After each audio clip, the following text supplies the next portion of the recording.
On the news this evening, youth leader counters NNPC's claim, says Cawthorne Channel fire still burning. Call stops PDP South-South Zonal Congress. CSOs link Nigeria's democracy struggles to June 12 annulment. House of Representatives panel reject 31 state creation proposals. On the foreign scene, Lebanon to hold funeral of slain Hezbollah leader Nasrallah on Sunday. I'm Sam Chinedu, and the news continues after the break.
Welcome back. President of the Kalabari Youth Federation, Livingston Membere, says the fire at the crude storage barge of Cawthorne Channel 1 in River State is still burning. The fire started 2 days ago at two flow stations operated by the Nigerian National Petroleum Company Limited, NNPCL. At the Cawthorne Channel axis of the LM Kalabari, the NNPC Chief Corporate Communications Officer Olufemi Soneye had said in a statement that the fire has been contained, but Mr. Membere tells our correspondent that the federal government and owners of the facility need to swiftly address the environmental concerns following the fire outbreak. The two wellheads were on fire. If it was a boat, it would be in the river. But this is a wellhead, it's a facility that got burnt. It's a houseboat. The fire would have subsided. I'm telling you from my primary source, the fire is not from any houseboat. I've not seen any semblance of houseboat. Then the first question you will ask, why will there be fire on a houseboat? A fire that is that thick. But this fire started by 3 p.m. on Wednesday and was raging till the following day. Mr. Membere blamed the incident at the Cawthorne Channel on outdated facilities scattered across Kalabari land. He also dismissed speculation that third-party interference may have caused the fire. Most of the infrastructure in Kalabari Kingdom has been very old. They've not been serviced. So from time to time, either gas leakage or crude spillage or fire. So this occurred primarily due to equipment failure. Bunkering activities and fire activities became a zero incident. So nothing could have caused it. It's not possible for anybody to sabotage oil infrastructure around Taurus Ramapili, LM Kalabari axis, the Cawthorne Channel axis. So this is primarily due to equipment failure.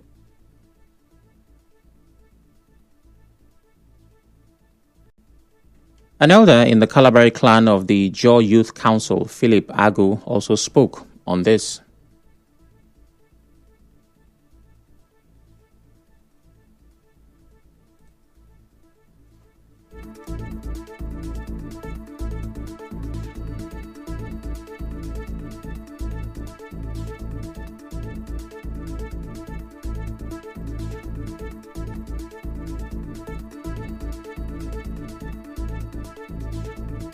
Most of the infrastructure in Kalabari Kingdom has been very old. They've not been serviced. So from time to time, either gas leakage or crude spillage or fire. So this occurred primarily due to equipment failure. Bunkering activities and fire activities became a zero incident. So nothing could have caused it. It's not possible for anybody to sabotage oil infrastructure around Tos Ramatili, Elim Kalabari axis, the Cotton Channel axis. So this is primarily due to equipment failure.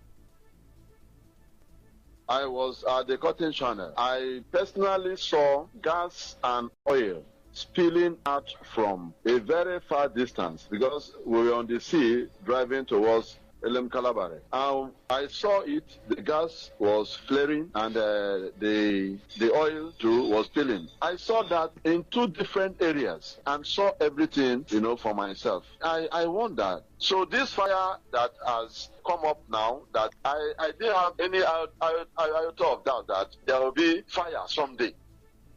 Mr. Agu, however, called for immediate government intervention, blaming the fire on equipment failure. In law, there is the one that we call negligence. This is criminal negligence because it has to do with the lives and livelihood of the people. We are dying on daily basis. We don't even have hospital there. Go to Cotton Channel, whether there is any clinic there. So how do our people survive there? You can see the impact it is creating, the negative impact it is creating on us as a people. Or what can we do? There is nothing we can do because we don't have the facility to put off fire. We don't have the facility to contain the oil. These are technical issues. On his part, a former Ijaw Youth Council chairman of Kalabari, Say Ikpangi, Asikatams Edward, that the fire outbreak destroyed the livelihood of the people residing in the area and asked the government to put measures to mitigate their pains. Government should with immediate alacrity, especially NNPC. Unfortunately, of recent they have not even made any to do a remuneration compensation, and it's unfortunate that such a thing is happening to the Calabar people. We can, of course, the Calabar people majorly, predominantly, we are fish farmers, and our environment has been polluted. Our people, the economy of our people has been devastated, and as such, the federal government, particularly NNPC, should take responsibility and see how they reach out to these communities with relief material. In another development, security analyst Charles Nkotaria has called on the newly appointed General Officer Commanding GOSIG of the 6th Division, Nigerian Army, Major General Emmanuel Emeka, to take a holistic approach in tackling security challenges in the Niger Delta region, particularly the fight against illegal oil bunkering. In an interview with correspondent Emeka Otuka while setting agenda for the new GOC, Mr. Nkotaria noted that oil bunkering remains a major issue in the region, allegedly involving key stakeholders and some high-ranking military officers.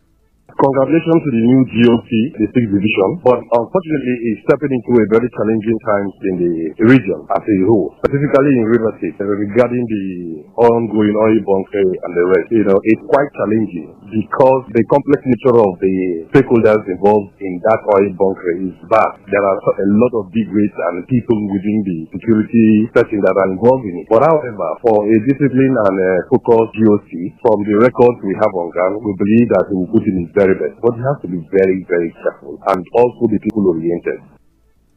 Ms. Nkotaria, who is also the project coordinator of the Homeland Awareness and Sensitization Initiative, raised concerns over military operations in local communities during raids on illegal oil sites. He alleged that in some instances, security forces have fired shots at civilians and even targeted oil facilities. Also call his attention to what has been going on. The military and Air Force have been going around shooting on areas that they perceive to be bunkering-prone areas unprofessionally. He should also check that better because most of the fires you see now in different oil wells that have been in the state for the past period, pointing at fingers towards that direction of these activities of the military and the security officers and so on. So as a new GOC should be cautious in that direction and look at these alleged position of the security critically and be cautious in its operation to avert any possible activities like that. Meanwhile, the chairman of the Maritime Workers Union, Israel Waribo Pepple, has raised concerns over the maintenance of gunboats recently donated to the Marine Unit of the Nigeria Police by the Inspector General of Police, Kayode Egbetokun, to enhance security on the waterways. Speaking with our correspondent, Mr. Waribo Pepple urged the Rivers State government and chairman of riverine local government areas to provide logistic support for the upkeep of the gunboats.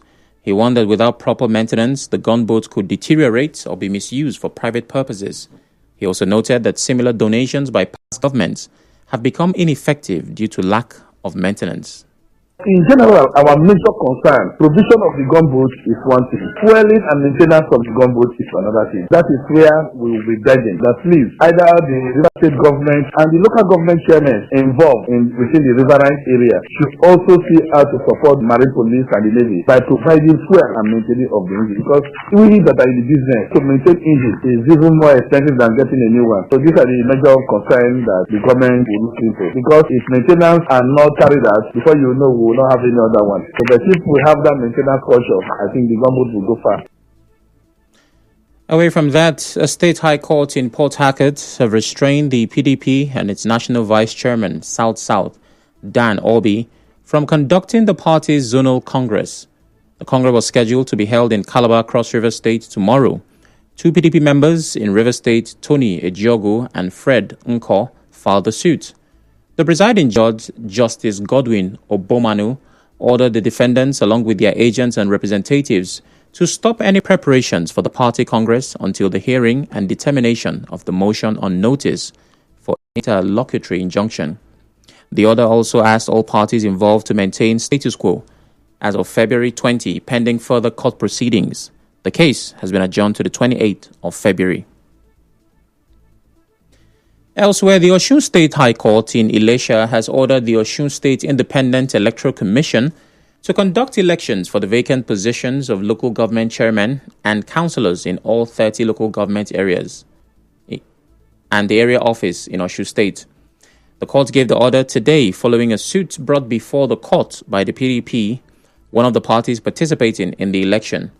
Justice Adeyinka Aderibigbe, who gave the order, also asked security agencies to provide security and peace before, during, and after the elections.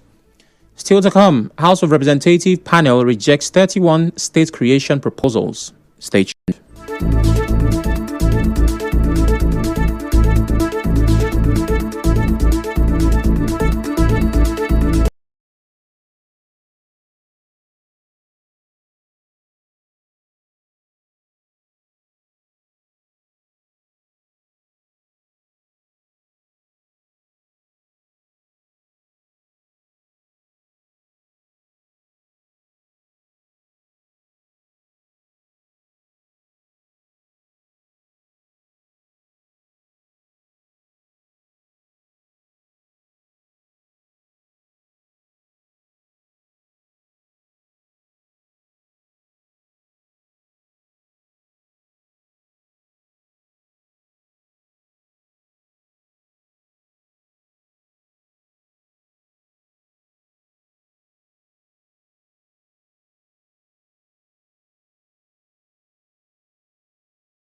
Back.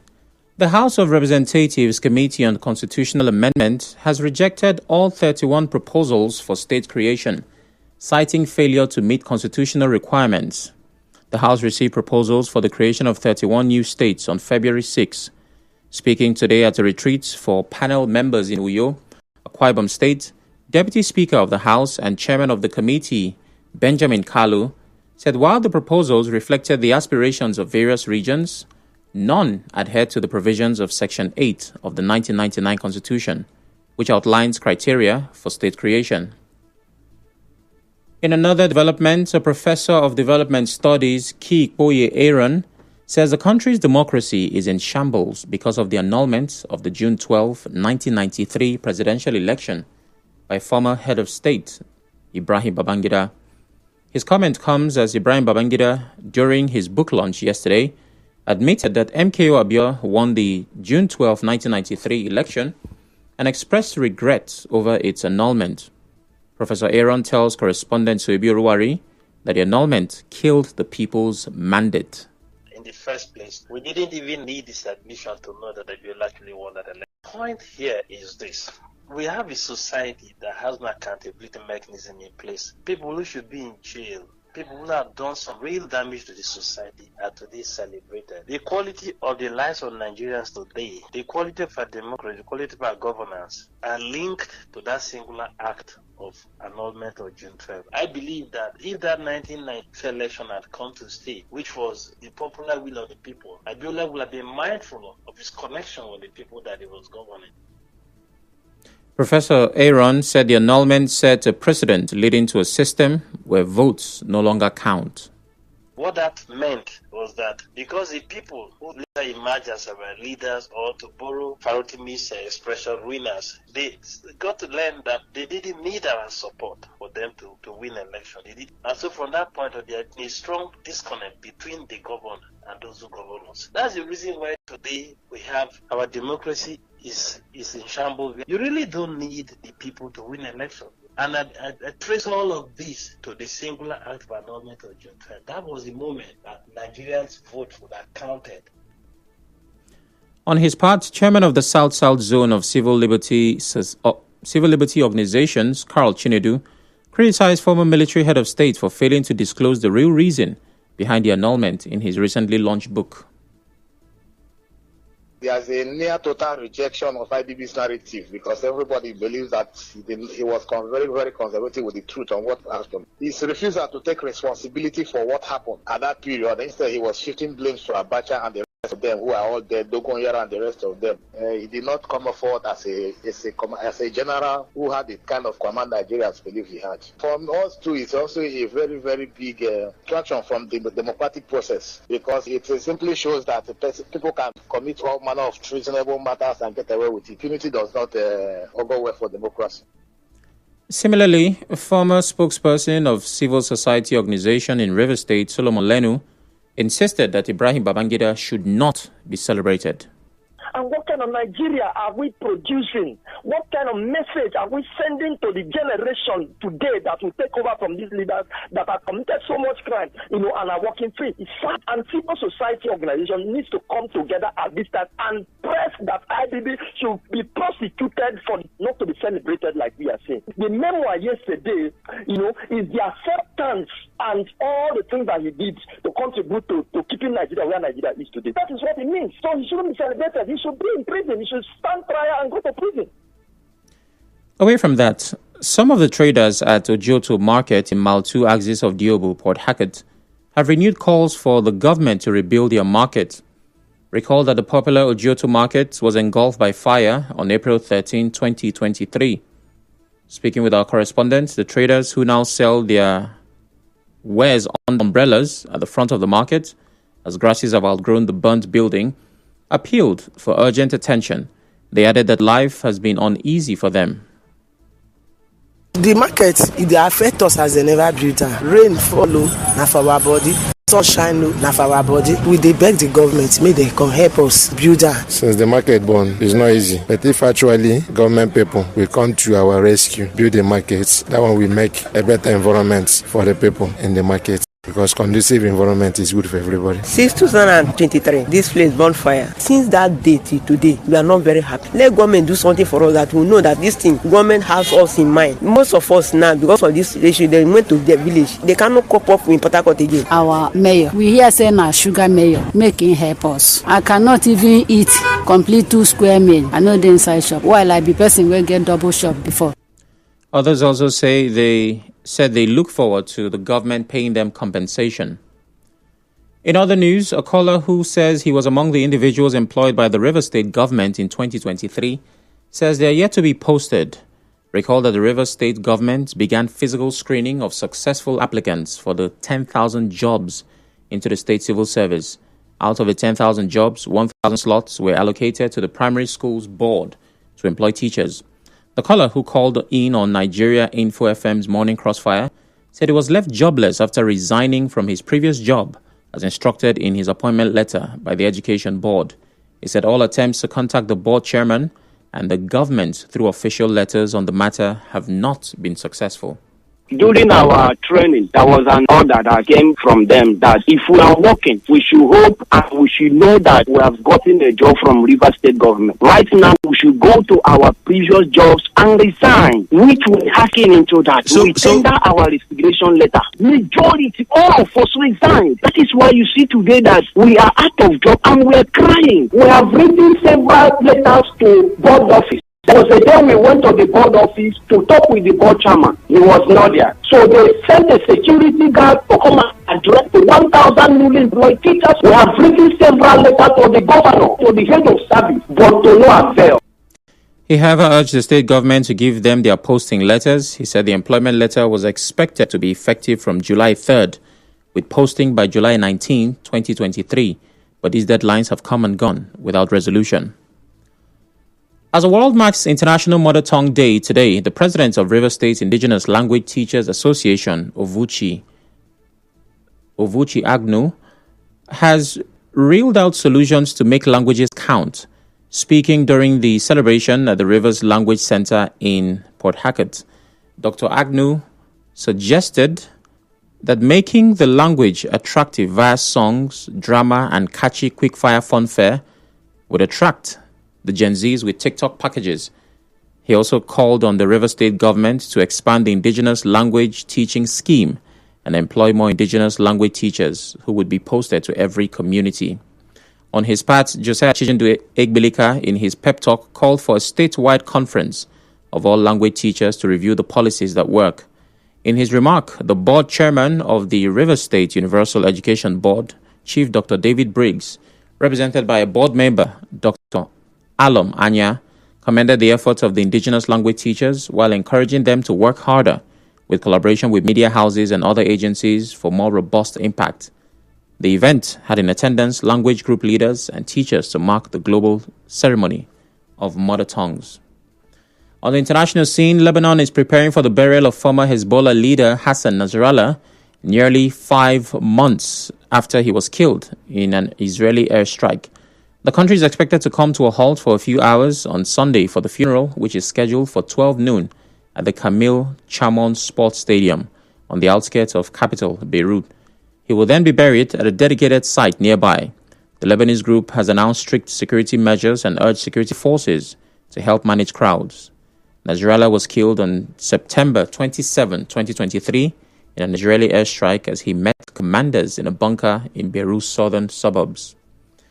On the news this evening, you heard a youth leader has countered NNPC's claim saying Carlton Channel fire is still burning. A state high court has stopped the PDP South-South Zonal Congress. CSOs have linked Nigeria's democracy struggle to June 1293 election annulment. The House of Representatives panel has rejected 31 state creation proposals. On the foreign scene, Lebanon will hold funeral of slain Hezbollah leader Nasrallah on Sunday. The news was edited by Martha Okere. To reach the news team, send an SMS or WhatsApp to 0808 721 7215. I'm Sam Chinedu. Thanks for listening.